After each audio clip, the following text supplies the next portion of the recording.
मारी खबर।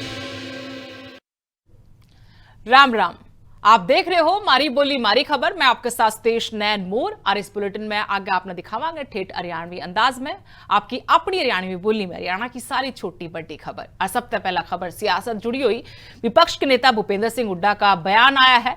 मॉनसून सत्र आना है और इसने लेकर कई मुद्दे जो हैं वो उठाए जाएंगे। साथ में बैंक घोटाला का मुद्दा भी आम उठावांगे। प्रदेश में जल भराव तक सरकार ने जितने काम करे हैं वो सारे के सारे बस कहने की बात थी। उन्होंने कहा कि मानसून तो पहला सरकार ने कोई तैयारी नहीं करी, जगह जगह पानी भर रहा है और कॉमनवेल्थ गेम्स की मेजबानी की मांग भी करी है। हमारे सांसद ने कॉमनवेल्थ गेम्स से लेकर मांग उठाई कि 2030 के कॉमनवेल्थ खेलों का सह आयोजक हरियाणा ने बनाया जाए। हरियाणा के खिलाड़ी सबसे ज्यादा मेडल लेकर आवे हैं। और गोकुल सेतिया के बयान पर हुड्डा ने बयान दिया कि यो पार्टी का मामला सह पार्टी देख लेगी, मेरे दौरे कोई ऐसा मामला नहीं आया है।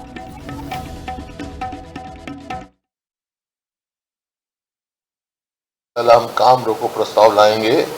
इस पे IDFC जो है स्मॉल बैंक और कोटक महिंद्रा बैंक में जो घपले हुए हैं, आपको याद होगा जब हमारा राज्यसभा का इलेक्शन हुआ उसी टाइम मैंने नीचे आके कहा था कि भाई जो हमारी वोट कैंसिल हुई हैं वो रिटर्निंग अफसर ने किया। हमने शिकायत भी लिख कर दी है उसमें इलेक्शन कमीशन में लिख के दी है। क्योंकि बैंक स्कैम में शामिल है, इससे जबरदस्ती करवाया गया और वो सिद्ध हुआ। उस टाइम तक उसका नाम भी नहीं आउट हुआ था, आप देख लो। तो ये एक सिद्ध करता है ये किस तरह इनका गलत इस्तेमाल अफसरों का किया जाता है।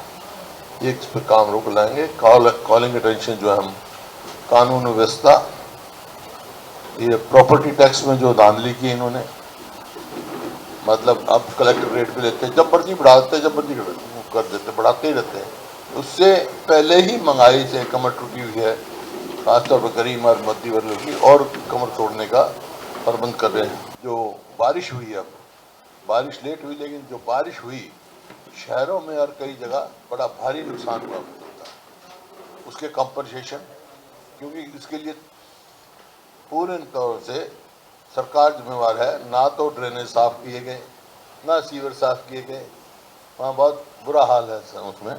तो उसके लिए है कंपनसेशन के लिए जो हमारे सांसदों ने मांग रखी पार्लियामेंट में कि 2030 में जो कॉमनवेल्थ गेम होने वाले जो हैं, हरियाणा शुड बी को होस्ट ऑफ दैट। क्योंकि हर बार ही चाहे 2010 का कॉमनवेल्थ हो, चाहे अब कॉमनवेल्थ हुआ, highest medals with the population of only 2% हमारे खिलाड़ियों ने लिए। हमारे खिलाड़ियों ने मेहनत की, उनको सम्मान देने के लिए डिफरेंट जगह पे कॉमनवेल्थ के इवेंट्स ऑर्गेनाइज किया जाए। वो तो पार्टी का काम है, पार्टी की बात नहीं कर मैं। हमने बनाई है अपनी CLP की कमेटी है जो करप्शन की, स्कैम की। अनुशासन कमेटी दूसरी होती है, दूसरी होती है। कोई मेरे पास नोटिस में आए बात में देखो, कोई देगा ना, पार्टी देगी, कोई देगा, बताए। और जींद तक खबर जड़ा तिरंगा यात्रा काटी गई। तिरंगा यात्रा तय देशभक्ति के रंग में जींद रंगया नजर आया। हजारों नागरिकों ने राष्ट्र प्रेम का जोश भरा। विधानसभा उपाध्यक्ष डॉक्टर कृष्ण मिड्डा भी इसमें मौजूद रहे। सिद्ध जयंती पीठ तय तिरंगा यात्रा रवाना करी गई। 15 अगस्त तक पूरे देश में तिरंगा यात्रा काटी जाएगी। जनता में इसने लेकर जबरदस्त जोश से कृष्ण मिड्डा की तरफ तय किया गया और क्या कि हर नागरिक राष्ट्र उत्सव में बढ़ चढ़ कर हिस्सा ले रहा है। ऐसा नहीं होता कि देश की आज़ादी का जश्न इस प्रकार से मनाया जाए, बिल्कुल भी नहीं होता। हमारे देश के प्रधानमंत्री जी ने तिरंगा यात्रा निकालने का आह्वान किया और लोगों ने चढ़ बढ़ कर भाग लिया। और वहीं पर मैं आपको कहना चाहूँगा कि जिस प्रकार से जो 1947 का गदर हुआ था, उस गदर के दौरान 10 लाख से ज़्यादा लोग शहीद हुए थे। उनके सम्मान में भी देश के प्रधानमंत्री जी ने 14 तारीख को विभाजन विभाषिका का एक कार्यक्रम करने का काम किया, ताकि उनको भी हम श्रद्धांजलि दे सके, जिनका नाम कहीं पर भी किसी भी किताब में, किसी भी तथ्य में नहीं आता। लेकिन इतने लोग शहीद हुए, उनकी चिंता भी हमारे देश के प्रधानमंत्री माननीय नरेंद्र मोदी साहब ने की। नरवाना में भी देशभक्ति का जज्बा खूब दिखा। मंत्री बेदी की अगुवाई में अड़ा तिरंगा यात्रा काटी गई। हाथा में तिरंगा लेकर सैकड़ों लोग यात्रा में शामिल हुए। वीर जवाना का बलिदान ने देश की आजादी खातर सबसे बड़ा बलिदान किया और उन तई नमन करा। तिरंगा यात्रा का असल मकसद उन वीर जवाना ने नमन करना से जिनने आजादी खातर अपना सब कुछ न्यौछावर कर दिया। एड़ा तक कि उन्हें अपनी जान भी दे दी।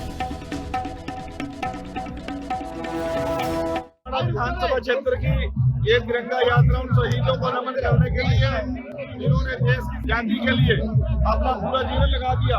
इन लोगों ने अपनी शहादत को देश के लिए कुर्बान कर दिया। मैं आज उन शहीदों को नमन करने के लिए देश के प्रधानमंत्री ने तिरंगा यात्रा की शुरुआत किया। मैं उनको सत नमन करता हूँ, उनका आभार मानता हूँ। करनाल जिला सचिवालय में आग लगी। एसडीएम दफ्तर में आग लगन तय सारा सामान जलकर खाक हो गया। आग तय पूरा एसडीएम कार्यालय जलकर खाक हो गया है। कार्यालय में राखी जो फाइल थी वो भी जल गई है। 2 दमकल विभाग की गाड़ियां ने आग पर काबू पाया गया और आग लगते मौके पर अड़कम भी मच गया। इस समय सारे लोग सुरक्षित बताए गए हैं। आग लगन के कारण कहीं भी बेरा नहीं पाटा है। कोशिश करी जा रही है कि पता लगाया जाए कि क्यों आग लगी थी। मौके पर करनाल उपायुक्त भी पहुंचे और मौके का जायजा लिया। का विषय है कि ये आग कैसे लगी, किस तरीके से लगी और क्या कारण है, और उस चीज़ों की अभी जांच की जा रही है। जैसे ही जांच कर ली जाएगी वो तथ्य सारे ऑन रिकॉर्ड पेश कर दिए। सामान काफी था जो जल गया, रिकॉर्ड्स वगैरह भी थे। रिकॉर्ड भी था, थोड़ा बहुत ऑफिस का जो हल्का का होता, बाकी उसके अलावा हाँ सामान भी था, सोफे, चेयर, टेबल, कंप्यूटर, बहुत सी चीज़ें नुकसान तो हुआ है। और अभी जाँच का विषय देखा जा रहा है क्या क्या चीज़ें हुई, क्या क्या चीज़ें। मुख्य कारण तो अभी जांच का विषय है। अभी तो 1 घंटा हुआ। अभी तो हमारा मेन कंसर्न तो आग बुझाने पे था। आग को पूर्ण से बुझा दिया गया है। इसके अलावा कूलिंग का काम जारी है। कहाँ पे लगी है? एसडीएम ऑफिस के अंदर। नुकसान जितने भी इसके अंदर डॉक्यूमेंट्स वगैरह थे, जितने भी मतलब फर्नीचर था, एसी था, वो सब, सोफा था, वो सब जल गए। कोई जान की हानि किसी प्रकार की नहीं है। बचाव तो इसमें कुछ बचा ही नहीं है बचाने के लिए। बाकी किसी को कोई चोट नहीं है। और अम्बाड़ा में सफाई कर्मचारी की हड़ताल चल रही है। यूं तो पूरे प्रदेश में अपनी मांगा लेकर सफाई कर्मचारी हड़ताल पर है। नगर परिषद गेट पर अम्बाड़ा में सैकड़ों की तादाद में कर्मचारी धरना पर बैठ गए। कर्मचारी ने बाजार में प्रदर्शन करके नारेबाजी भी करी। फायर ब्रिगेड के कर्मचारी भी हड़ताल में शामिल हुए। 13 मई का समझौता तय मुकरण का सरकार पर आरोप ले रहे हैं। कर्मचारियों ने सरकार पर भेदभाव करने का आरोप लाया है। ग्रुप डी भर्ती में सफाई कर्मियों ने लेकर सवाल उठाए हैं। 17 मांगा का समझौता लागू करने की मांग करी है और कच्चे कर्मचारियों ने पक्का करने की मांग दोबारा उठाई है। अपने बैकफुट ले रही है कच्चे कर्मचारियों को पक्का करने के ऊपर, जिस बात पे सरकार ने खुद सहमति बनाई थी और कर्मचारियों को, नेताओं को और कर्मचारियों को आश्वस्त किया कि भाई हम कच्चे कर्मचारी को 30 जून तक पक्का कर देंगे। लेकिन हरियाणा सरकार का ये दावा जो है झूठा साबित हो रहा है। इसी कारण कर्मचारियों में भारी रोष है। आज हमारे नगर पालिका कर्मचारी संघ हरियाणा राज्य के स्तरीय की आज बैठक बुलाई गई है। 3 दिन 11 तारीख तक हड़ताल और बढ़ाई थी। आज इसी हड़ताल को अनिश्चितकालीन में बदलना है या आगे और बढ़ाना है, इन्हीं मुद्दों को लेकर आज नगर पालिका कर्मचारी संघ हरियाणा के राज्य प्रधान नरेश कुमार शास्त्री ने आज बैठक बुलाई है। कुरुक्षेत्र लघु सचिवालय धरनास्थल बन गया। कई विभागों के कर्मचारियों ने मोर्चा खोल रखा है। सरकार के खिलाफ अड़जम का नारेबाजी भी हुई है। नगर पालिका कर्मचारियों ने अपनी मांग उठाई है। कर्मचारियों के समर्थन में किसान संगठन भी पहुंचे। आंगनबाड़ी आशा वर्कर भी इस धरना में शामिल हुई। मिड डे मील वर्करों ने भी अपनी आवाज उठाई है। मांग पूरी होने तक क्या कि संघर्ष जारी रखेंगे। आज तक 12-13 साल हो गए सरकार को सत्ता में आई, झूठे लारे। अभी हमने हड़ताल की थी 1 मई से लेकर 14 तारीख तक। समझौता हुआ 17 मांगों पर। सरकार इतनी निकम्मी सरकार, ये हरियाणा सरकार, उसमें भी खरा नहीं उतरी। मैं सरकार को मीडिया के माध्यम से बताना चाहूँगा, समय रहते इन कर्मचारियों की, कच्चे कर्मचारियों को पक्का जल्द से जल्द किया जाए, अन्यथा नगर पालिका कर्मचारी संघ की हड़ताल जो है अनिश्चित काल तक चलेगी।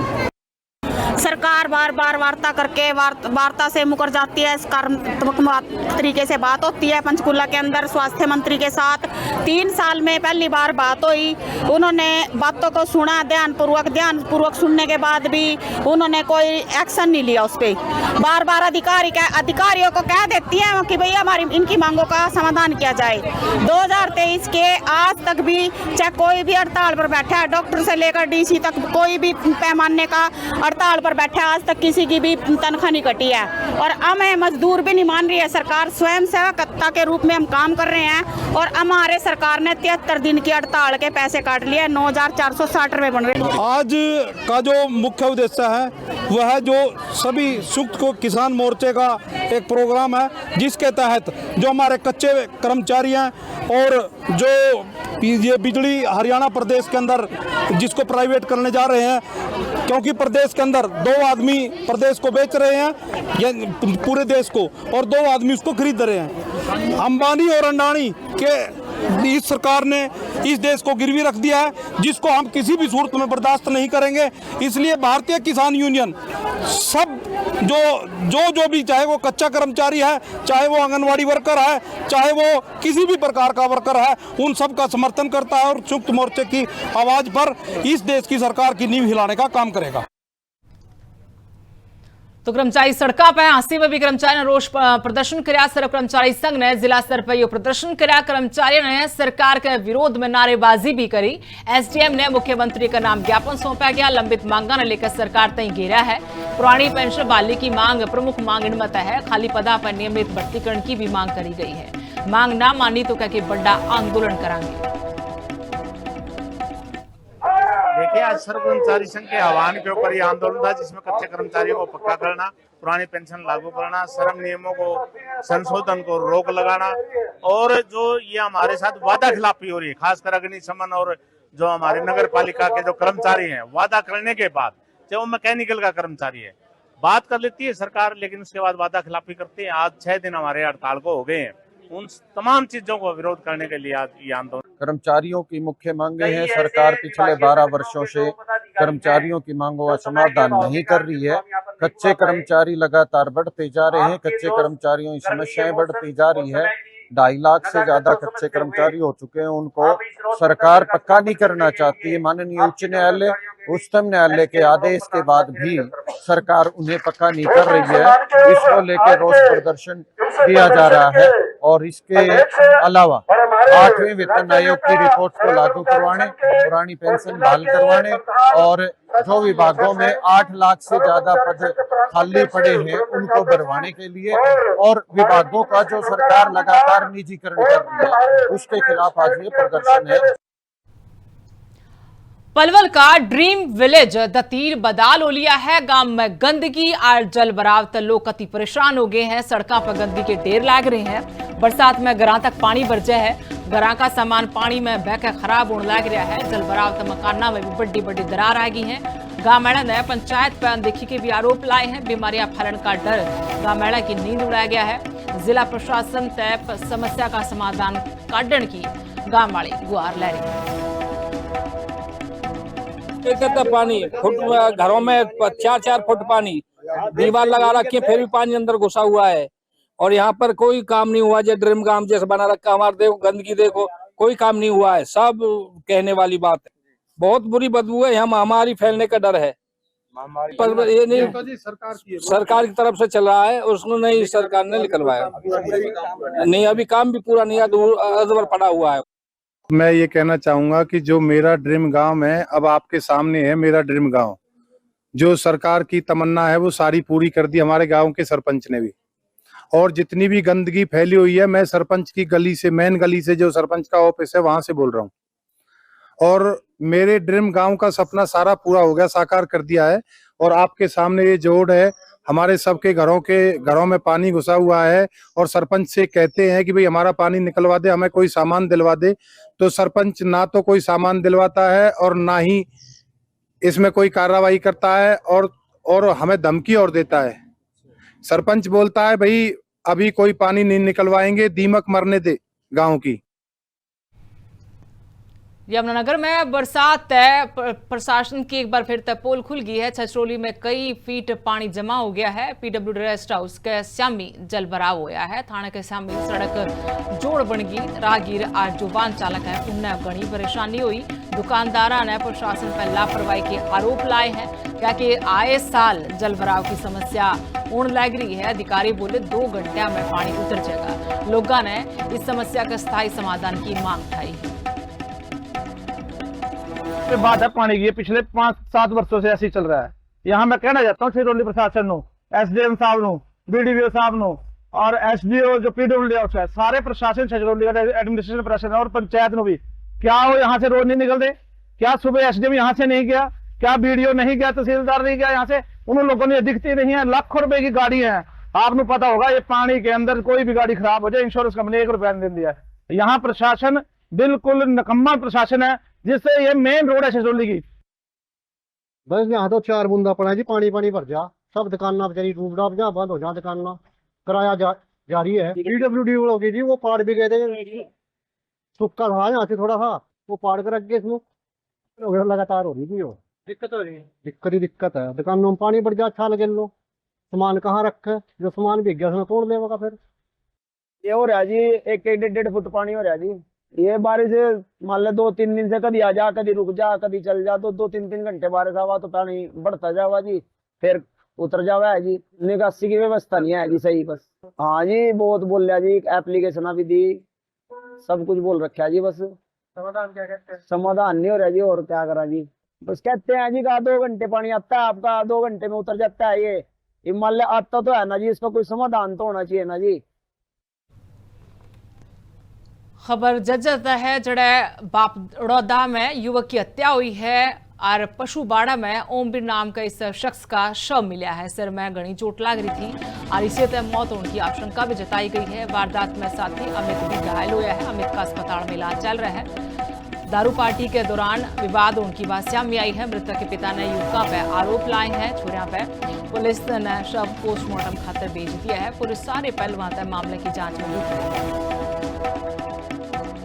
मैं गया जो थी वहाँ बैठी देखी थी शाम को बैठी देखी थी। मैं कहा भाई चलो घर न रहे तो बैठी हुई क्या मतलब है? बोले पापा आपकी घर गल आया मैं, तो मैं तो आ गया, मैं तो घेर में चला गया। वो मतलब घर आ गया होगा। तो हमने तो सुबह जान पड़ी थी। फिर पुलिस को सूचना दिया? है सूचना दी तो पुलिस आई। फिर देखो जी, मेरे तो देखा नहीं गया। ऐसे तो सब बता रहे हैं कि वैसे एक शर्म में हाड़ा रहा। अच्छा, एक युवक और बता रहे आपके बेटे के साथ? हाँ, उसका चोट के निशान ज्यादा है। वो उसके साथ ही बैठे था? कोई रंजिश वगैरह तो नहीं था ना? भाई मारी किसी तो कोई रंजिश। कुरुक्षेत्र में 3 करोड़ 15 लाख रुपया की डकैती का मामला में खुलासा हुआ है। 4 हथियारबंद आरोपियां तई गिरफ्तार कर लिया गया है और 6 अगस्त ने सेक्टर 7 में यह बड़ी डकैती की वारदात हुई थी। आरोपियों ने दंपति ने बंधक बनाकर लूट की वारदात अंजाम दिया था। कैश, जेवर और कीमती सामान लेकर मौके पर फरार हो गए थे। चारों आरोपियों से 5,50,000 रुपये बरामद हुए हैं। पुलिस टीम ने कुरुक्षेत्र पुलिस ईद सम्मानित करेगी। अगस्त को जिला कुरुक्षेत्र के अंदर जो सेक्टर 7 के अंदर लूट की घटना हुई थी, उसके अंदर जिला कुरुक्षेत्र की विभिन्न पुलिस टीमों द्वारा उत्कृष्ट कार्य करते हुए मात्र 72 घंटों के अंदर ही सभी आरोपी गिरफ्तार कर लिए हैं। और इसमें मैं आपको खासतौर पर बताना चाहूँगा कि ये ब्लाइंड वारदात थी, जिसके अंदर प्रथम दृष्टया तकनीकी कोई भी साक्ष्य हमारे पास उपलब्ध नहीं थे। तो टीमों की अथक मेहनत रंग लाई और आज हमने उन चारों आरोपियों को गिरफ्तार कर लिया गया है और इसमें हमारे पास अच्छी रिकवरी भी हुई है। जी हाँ, ये एक सुनियोजित इनकी ये स्कीम के तहत ये आए, इन्होंने इस वारदात को अंजाम दिया। इनमें से कुछ लोगों का पहले का क्रिमिनल रिकॉर्ड है, अन्य का बाकी रिकॉर्ड जो है खंगाला जा रहा है। इसमें मूलतः 2 लोग पानीपत जिले के हैं और 2 सोनीपत जिले के। और मारी बोली मारी खबर में आज इतना है। राम राम।